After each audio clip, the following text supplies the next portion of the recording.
Welcome to the Spiritual Awakening with Shaz podcast, where we unlock the power within and navigate the journey of your self-discovery together. I'm Shaz, your spiritual mentor and life coach, here to help you tap into your inner guidance system and manifest your best life. Whether you're just beginning your spiritual journey or looking to deepen your practice, this podcast offers insights, techniques, and inspiration to elevate your consciousness and transform your reality. Get ready to shine your light and embrace your true potential. Remember, the answers are inside you. Let me be your guide on earth. Welcome back to the Spiritual Awakening with Shaz podcast. I'm your host, Shaz. Today I'm going to be talking to you about toxic relationships.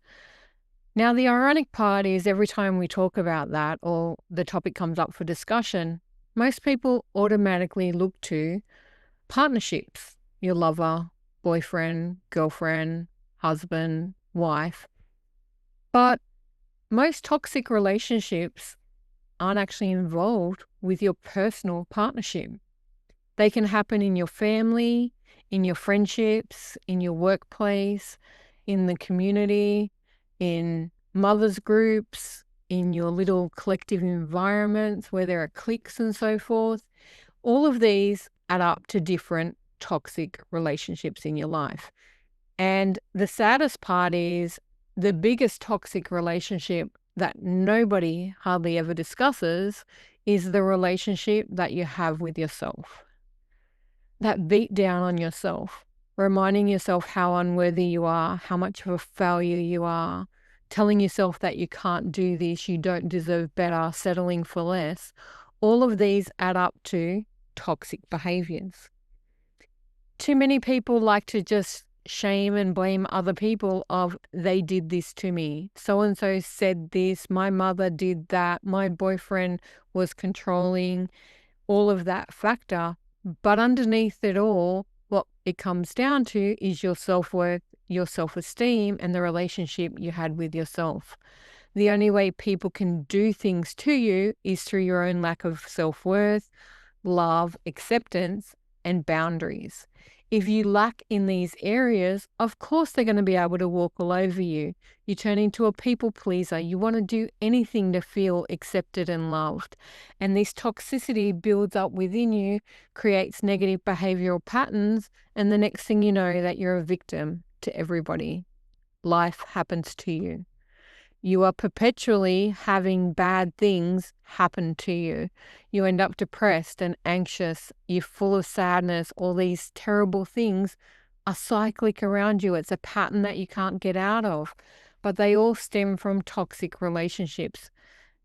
Don't get me wrong. There are plenty of lover partnerships out there, personal relationships that have toxicity in them.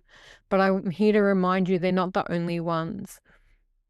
Even recently, I was discussing with a friend and a client about her relationship with a dear friend that she's had for many, many years. And in the lack of boundaries, the way that she treated her and did things against her, she didn't even realize how much toxic energy, words, actions she'd put up with over the long term until it was pointed out to her. We get so used to behavior from other people that we don't even see it. We all have that friend, that family member, that person that we love and care about, and everybody can see the toxic relationship that they're in, whether it is their partnership, a friendship, a workplace, whatever it may be, where they're bullied constantly, they're put down, they're lied to. They're made to feel that nothing they say or do is ever right. They can't do anything for themselves. They lose their independence and they feel totally worthless. But you try to point it out to them, and unfortunately, for many, many years, many of us are in denial. Sadly, I know it personally. I grew up in a toxic relationship in my family. I had a mother that exhibited narcissistic behavior, was horrible to me, blamed me for everything. And it wasn't until I was an adult that I even saw that it was a problem. Due to learned behavior, so many people, and I want to say women, but it's not just women because I see men get in the same type of relationships as well. And it's not just men who exhibit narcissistic or toxic behavior. Many, many women out there do the same thing too. But these relationships occur because you don't know any better. It is something that you learn to put up with in childhood, at school, through community and church, that we have to submit to behaviors of other people. We don't have the right to say no. We're not allowed to stand up for ourselves or create boundaries that people can't cross. We don't understand who we are enough or love ourselves enough to demand better. And these are factors that I want to share with you throughout this episode. One of the worst parts of toxic relationships, and it takes a lot to get there, but it actually happens so much easier than people give themselves awareness of, is coercive control. It is where one partner manipulates the other by taking control of the finances, of telling you what you can and can't wear, of where you can go and who you can hang around with, what sort of job you can have, who are the people that you can go and meet, when you can leave the house, how you raise the children. All of these subtle, and they start subtle manipulations to tell you that you can't be with those people. They take you away from your family and friends. They remove you from society. They isolate you to gain greater control. To the point someday that you wake up, and some people find it struggle to breathe for themselves, let alone think for themselves. And they can't do anything for themselves unless they're told by their partner. Now, this behavior is a lot in the news lately. And if you even watch the Grammys, everyone's talking about it with the Kanye West situation and his wife and what he dared make her wear yesterday. But that's one form of coercive control that we've seen publicly, and now everybody's in an outrage about it. The sadness for me is this is a pattern that's been happening for many, many, many years. It is generational, and it happened even back when I was young. My aunt lived in a relationship like it, didn't know that what it was until she escaped from it. A lot of people end up that way, where they hand over their independence and become submissive to someone else, or have to follow their rules, or don't get to think independently, that they believe that's normal behavior. And sadly, sometimes they're in that relationship forever and they don't see it for what it is. And then that partner dies. And what happens is the poor person left behind struggles so badly because they don't know how to manage money. They don't know how to look after themselves. They don't know how to run a household. They don't know how to think freely. They become so lost, so sad, depressed.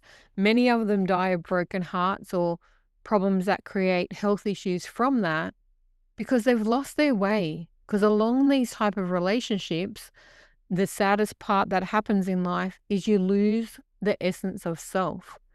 And this is where the spiritual awakening journey is so important, and how many people wake up from these toxic relationships to find better, is that disconnection from yourself and your higher self causes massive problems in life. But it is that spark of your higher self, that desire to live and overcome and become more than who you are, to rediscover who you are, that does instigate the change, the transformation, the desire to leave, or the end of the rope where you just go, I can't take it anymore. A lot of people talk about the term gaslighting, and it is something that we like to turn around and go, oh, they gaslit me. They made me believe that what I said wasn't true. They wouldn't believe what I said. My version of events weren't exactly what I knew them to be. I questioned everything about myself. They said this and made me feel this way. But gaslighting is part of the problem. The bigger problem is that you lack the defenses to stand up for yourself. You no longer know your own mind, that you start to believe when they say, no, I didn't do that. No, I didn't say that. That's not how it happened. You question your own reality.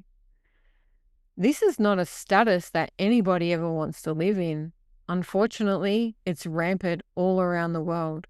And my wish and hope for you as you awaken and become aware of these behaviors is you start to look inside of yourself and ask the simple question, who am I? Am I this victim, this person that lays down, the doormat, the people pleaser, the unhappy soul that sits there and lets all of this stuff happen to them?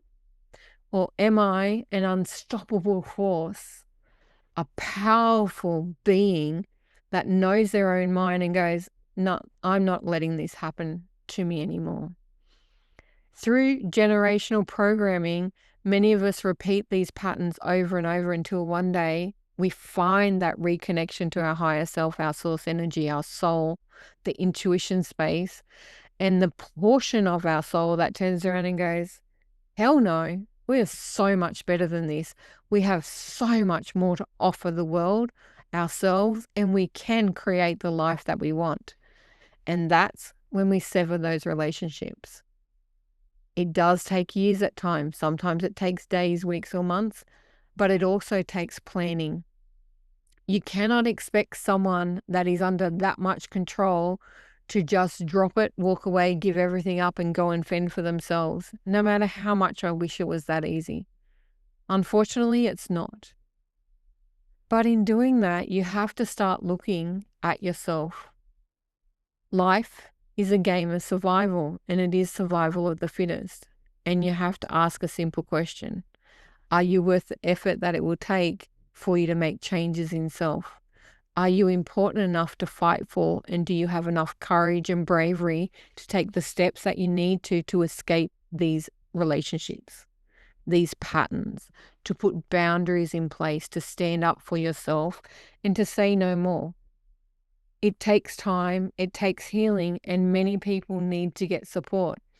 So be there for your friends as they go through these experiences. Gently guide them. The funny part is, and it's not even funny, it's quite ironic in many ways, is the strong person in the friendship tries to influence and impact the person, and they in turn then become more toxic. They in turn then gaslight them into, don't you know any better? You have to do it my way. Surely you can see it for yourself. That is not the way to talk to someone who's so in love with their partner that they're willing to put up with this behavior. You need to nurture them through. You need to understand them and accept that they can't see it for themselves.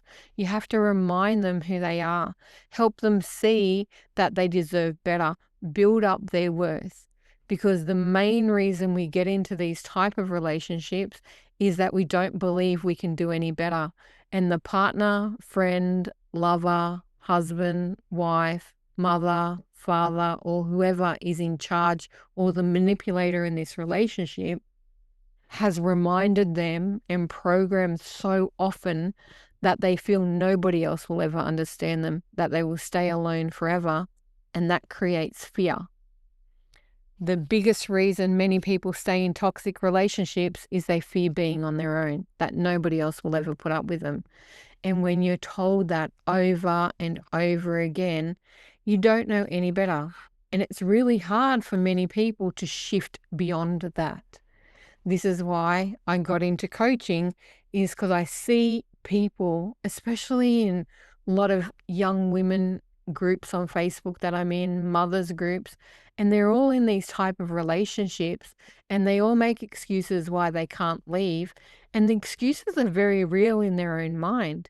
But just telling them to stop it, walk up, get up and walk away is putting more pressure on them. They need gentle guidance. They need someone to communicate with. But first and foremost, they need to find their worth. And for many people without it, it's one of the hardest journeys that you'll ever take. Part of the wake-up call is they actually do get to the stage where they feel they've lost their identity, that they can't figure out who they are. They don't like what they see in the mirror anymore. They don't like how they react to others, how timid they become, how introverted they are, or the way they lock themselves away from other people, how isolated they end up.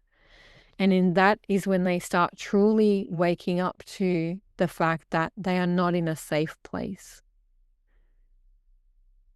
A narcissist or a manipulator, a person that is the dominant force in a toxic relationship, The way they lure in their potential mates or friends or family members is by making them feel safe and secure. They provide that security as a blanket to create that isolation, and then they take the safety away. It is the moment of realization when that safety is taken away that most people will start to fight for survival. They'll feel like they're drowning. They'll get depressed and anxious. They'll get upset. They become so triggered by everything in life that they have to start making changes. If you're in this situation and you feel that these words are talking to you about the life that you're living, take a moment and take a deep breath and ask yourself, what are the current recurring patterns in your life? Are they bringing you joy and happiness? Or do they bring you that deep sadness, that fear, that anxiety, that feeling of not being safe in your world? The insecurity of not knowing where the next fight, argument, miscommunication, blame,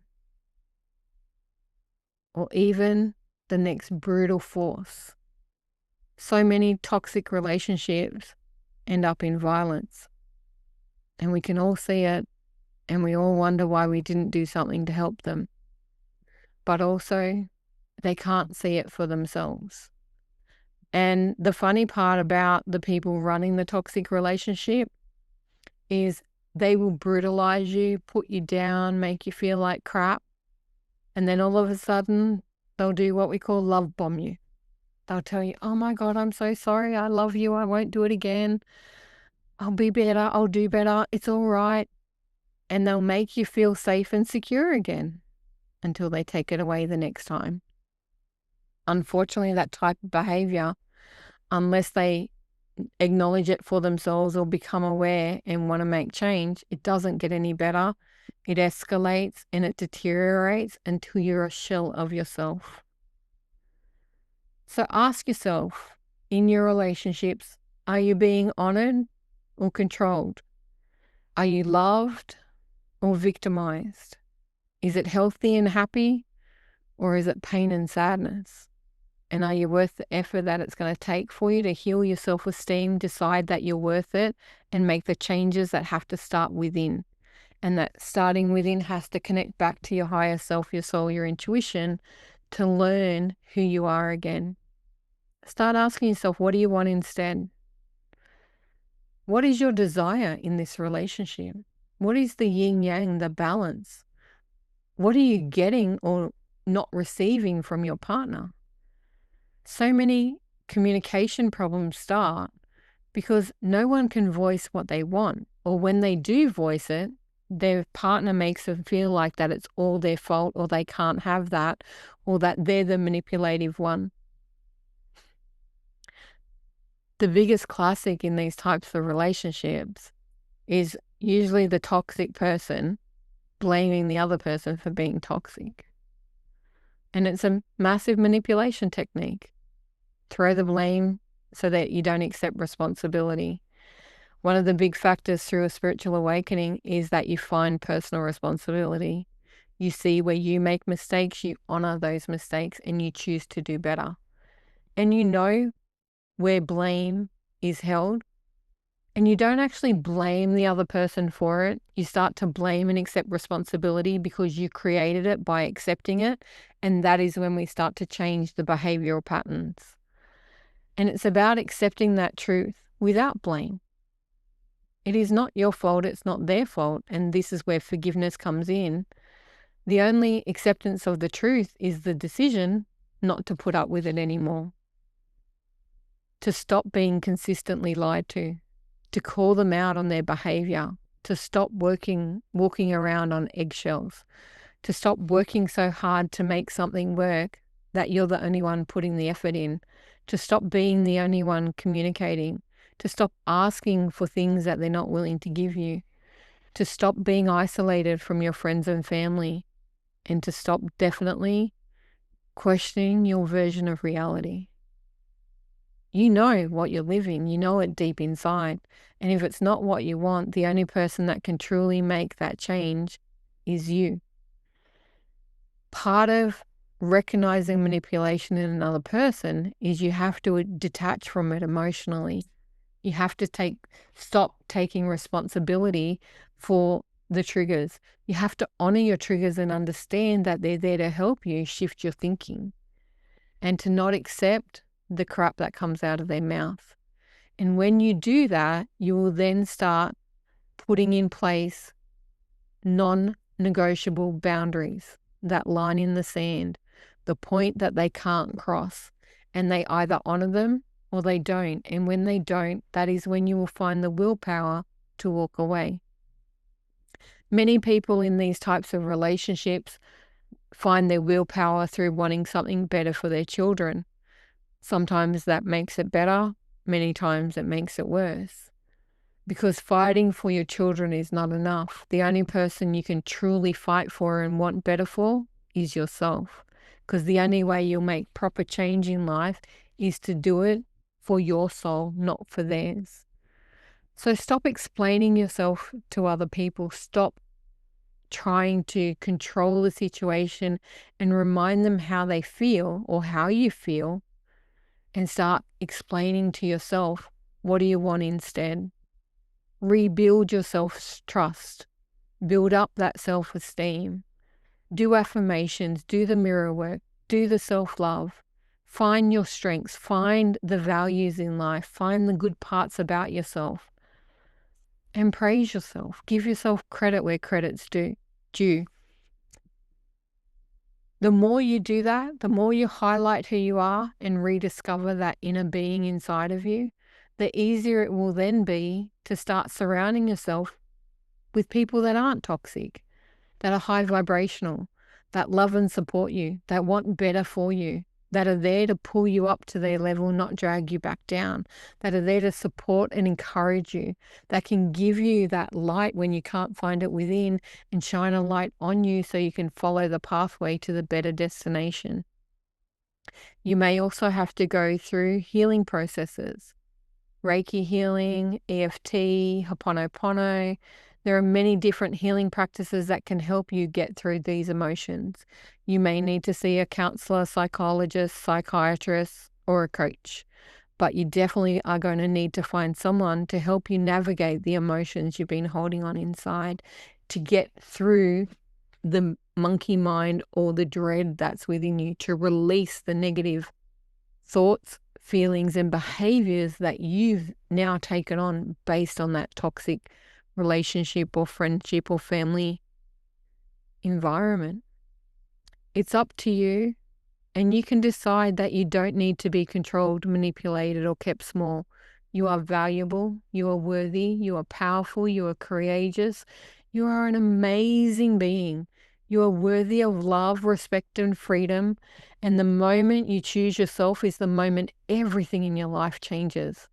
But it's up to you. You have to take that action for yourself. Trust me, nobody else can do it for you. You can't walk into someone involved in a toxic relationship and make them see both sides of the story. They have to want to do it for themselves. They have to waken up to become aware and then want to put in the effort to rebuild who they are. It's a personal journey, but most of the spiritual awakening journey is. So please find yourself. Ask yourself, who are you? Discover the power within. Love yourself.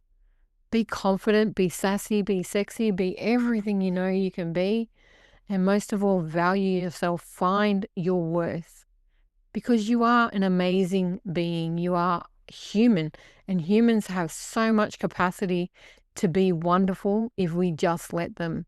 You can change old patterns, behaviors. You can walk away from toxic relationships. You can heal your past and create a better future. But you have to do it for yourself.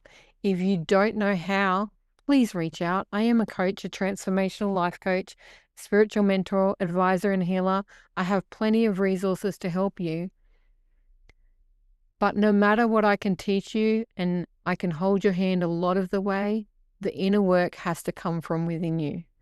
You have to decide you're worth it. You have to choose you. You have to make yourself the most important person in your life and to focus on that daily. You need to break free. If you are ready to step out of toxic relationships and you do want some help, please comment or email me and let me send you an EFT tapping script about releasing toxic relationships and stopping negative behavior. Reach out to a friend, a loved one who can see beyond what's going on, or if necessary, find a counselor, a psychiatrist, or a coach. You are so worthy of change. You are so worthy of help, and you deserve to have the best in life that you can possibly have. You deserve everything. For we are made in God's image. We are perfect source energy, and humans are wonderful. Love yourself. You are worthy. You deserve this, and I know that you can do it. Thanks for listening. I hope this has helped you, and I look forward to seeing you again next week. Until then, shine bright. Thanks for listening to the Spiritual Awakening with Shaz podcast. Don't forget to like and subscribe down below so you don't miss an episode. You can also follow us on Facebook with the links below. Until next time, trust your intuition and let your spirit soar.